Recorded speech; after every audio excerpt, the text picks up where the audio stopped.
homme ça fait pas ça, ou un homme ça pleure pas, et je voyais par exemple ma sœur à côté, qui avait pas le. Il n'y avait pas le même discours. Avec ma sœur, quand on était petit, on était très très proches. Et c'est le genre de choses qui nous posait beaucoup de questions tous les deux quand on en parlait. Pourquoi toi tu peux faire ça, pourquoi moi je peux pas faire ça, pourquoi. Et je vois ça plutôt injuste. Se pousser, toujours se faire des blagues méchantes, toujours, ça c'est des trucs qui se font, enfin même plus de 15 ans plus tard, c'est des trucs qui est encore hyper souvent quoi. Mais ouais c'est ça, toujours se charrier et jusqu'au moment où tu sais plus trop si tu rigoles ou pas. Parce que du coup bah, forcément t'es blessé donc tu vas encore un peu plus loin mais c'est des blagues tu vois. Donc tout ça, tous ces comportements hyper classiques bah, de compétition, toujours pareil, voir qui c'est le plus fort. La pression est là, mais elle est intégrée totalement et elle est invisible. Parce que comme par exemple, c'est tout à fait intégré qu'il ne faut pas être faible. Mais il y a pas, on ne peut pas dire, tiens, je me réveille aujourd'hui, ah, je sens la pression, je ne dois pas être faible. J'y pense pas. Mais je le sais. Et donc, quand je suis confronté à un autre garçon, je sais qu'il y a écrit au-dessus, en gros, ne sois pas faible. Et si tu es faible, tu vas tout de suite t'en prendre plein la gueule. Donc, ne sois pas faible. Mais je sens pas la pression de ça, parce que c'est. À la limite, c'est comme la pression atmosphérique, on la sent pas, pourtant elle est là tous les jours. On peut instaurer des rapports très différents très rapidement. En fait. Il y a toujours entre hommes des rapports de concurrence, de compétition, savoir c'est qui le mâle alpha dans le groupe. Et si en rencontrant les gens, tu casses ce truc directement, bah, ça change tout. Ça change tout et tu peux avoir des vrais rapports en fait.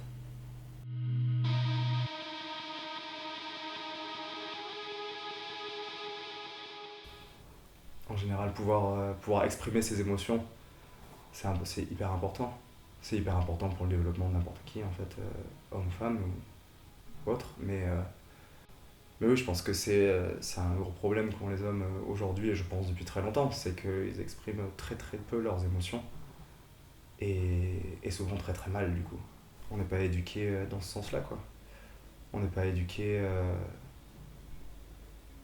En fait, exprimer ses sentiments, du coup, c'est considéré comme être faible, et comme on est censé être fort, et pas faible comme les femmes, qui ont plein de sentiments toujours.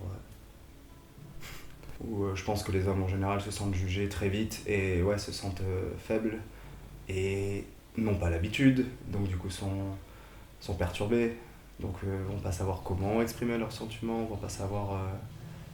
Vont être gênés par ces sentiments. Donc ça va être difficile dans ce sens-là, mais je pense que c'est juste difficile au début en fait.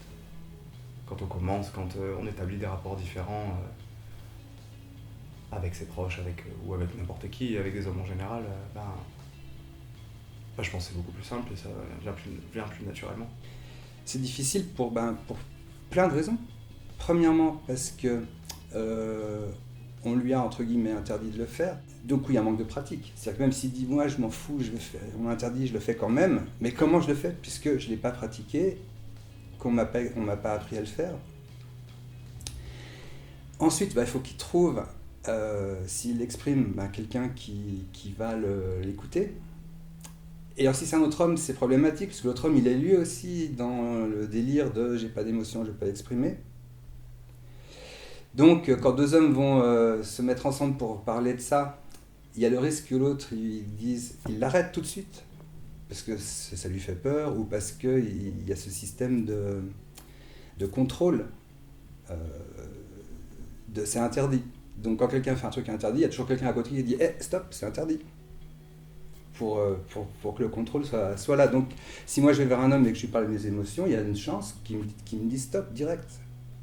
Donc après, il va falloir que j'aille vers une femme.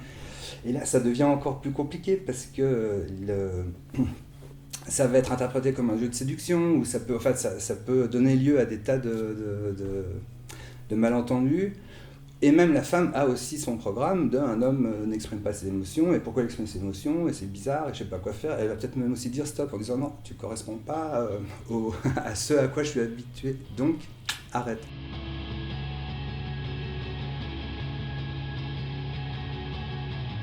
Par exemple, t'as une bande de potes, et bien sûr, t'as pas envie de te faire têche de ta bande de potes. Mais je l'ai pas ressenti comme ça à l'époque, en tout cas, mais c'est sûr que oui, j'ai eu plein de comportements dégueulasses. Enfin oui, à rabaisser les filles, à pas les considérer comme l'égal, notre égal, nos égales, à les voir juste comme des corps. Et ce qui est plus triste, c'est que j'ai l'impression que c'était normal pour les filles aussi, quoi.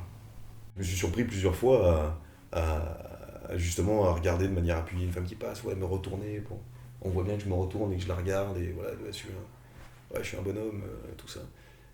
Je me dis, mais qu'est-ce que tu fais? Qu'est-ce que tu veux prouver? À qui? À quoi? Et pourquoi? Qu'est-ce qui te... Quel vide ça appelle en toi, quoi, ce truc-là? Et ça, je me suis souvenu que là, on fait pas... c'est pas en rabaissant l'autre qu'on s'élève. Petit, j'avais commencé à me laisser entraîner, collège jusqu'à la seconde, sur un discours facile de les homos, les pédales, les tantous, tout ça, c'est trop nul, c'est décrédibilisé. Et ayant depuis tout petit connu les problèmes de racisme et tout ça, à un moment je m'étais dit, mais qui t'es pour... qu'est-ce qui te permet de juger quelqu'un, surtout quand toi t'es jugé toute la journée, pourquoi tu fais ça? C'est là que je me suis rendu compte que c'est pas en abaissant les autres qu'on s'élève. Et ça m'est revenu après, plus tard, quand je me suis aperçu que j'essayais de me prouver aux autres. Regarde, moi aussi, je suis un bonhomme, je suis sensible. Je dis, oula, souviens-toi de ce que tu as dit il y a quelque temps. Il y a un truc qui coince. Et c'est à partir de là que j'ai commencé à m'apercevoir qu'il y avait des choses qui étaient profondément, inconsciemment ancrées. Et qu'on suivait, même si on pensait ne pas l'être, on suivait des pistes balisées à l'avance, quoi. Et que ça demandait une attention de tous les instants pour s'en dégager. Et retrouver une objectivité, enfin quelque chose de sain.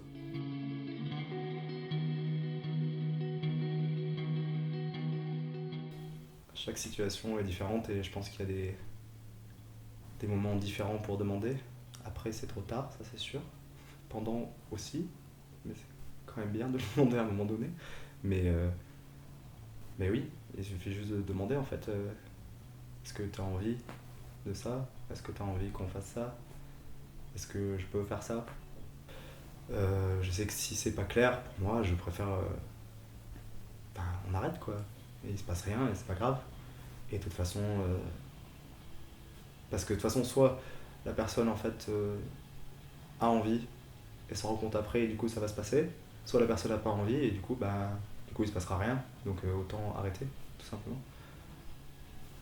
Et je pense que si la personne est indécise, elle aura toujours plus envie si on la respecte plutôt que si on la force. Et un jour, je me souviens, il y avait une fille qui me plaisait beaucoup, je l'avais... Tac, ça marchait bien, c'était parti, c'était dans une soirée. Et moi, j'habitais une chambre en haut, en mezzanine à l'étage. Je l'emmène dans la chambre et on commence à s'embrasser. Je la déshabille et au moment d'arriver où j'enlève sa culotte, je vois qu'elle bouge plus. Moi j'étais en bas au niveau entre ses jambes et je lève la tête et je vois qu'elle bougeait plus. Et je lui dis, il y a quelque chose qui va pas. Elle me dit, non, en fait je crois que j'ai pas envie. Pas de problème, on arrête, si tu veux pas, on va pas. Ok. Et c'est la première fois que ça m'arrivait d'avoir ça, d'être dans une situation où ça commence et on dit non après. Et c'est après coup que je me suis dit comment est-ce que j'aurais pu faire autrement, et je vois pas comment j'aurais pu faire autrement. Ce qui m'a choqué, ce qui m'a interloqué, c'était qu'elle s'excuse, qu'elle ait à s'excuser de ne pas avoir envie, de ne pas et c'est ça qui m'a interloqué. Pourquoi tu t'excuses, quoi? Enfin, pourquoi il y a ce truc où t'es gêné de me dire non alors que t'as pas envie, il suffit de dire non et ça s'arrête là. C'est à partir de là que l'idée du consentement est arrivée. Il y a des fois, c'est pas... il y a quelque chose de subi. Et parce que j'ai après été très attentif à ça, à surtout pas... à ne pas imposer, quoi. Et après à faire attention à comment j'étais, à comment à ce que je pouvais projeter et ne pas... pas induire en erreur, quoi, pas piéger. Le langage du corps, le langage les silences en disent souvent bien plus que les mots. C'est comme quand on fait l'amour, il n'y a pas besoin de mettre. Il me semble si on prête l'oreille, attention au mouvement, à l'expression du corps, il y a. Enfin, quasiment tout est dit. Enfin, les limites sont posées en tout cas. On sait ce qui plaît, ce qui plaît pas, c'est juste une. Enfin, juste. Pas évident pour tout le monde, mais une question d'écoute. Communiquer. Ne prenez pas pour argent comptant ce que vous pensez de l'autre, ce que vous croyez que l'autre pense. Vérifiez, communiquez, vous allez voir que en fait, ce que vous pensez que l'autre pense est faux. Il suffit juste de lui demander et de dire « Ah bah oui, d'accord ». Et quand on veut quelque chose, c'est souvent très précis, particulier, unique, individuel. Si vous voulez une sexualité, commencez par savoir qui vous êtes vous, ce que vous voulez vous personnellement, et vous êtes en face d'un individu qui lui aussi a une personnalité, il est unique. Et ce que vous allez faire ensemble, c'est unique. Donc tout ce que vous voyez de collectif qui est pour tout le monde, ça vous sert à rien. Parce que là, vous êtes deux personnes uniques.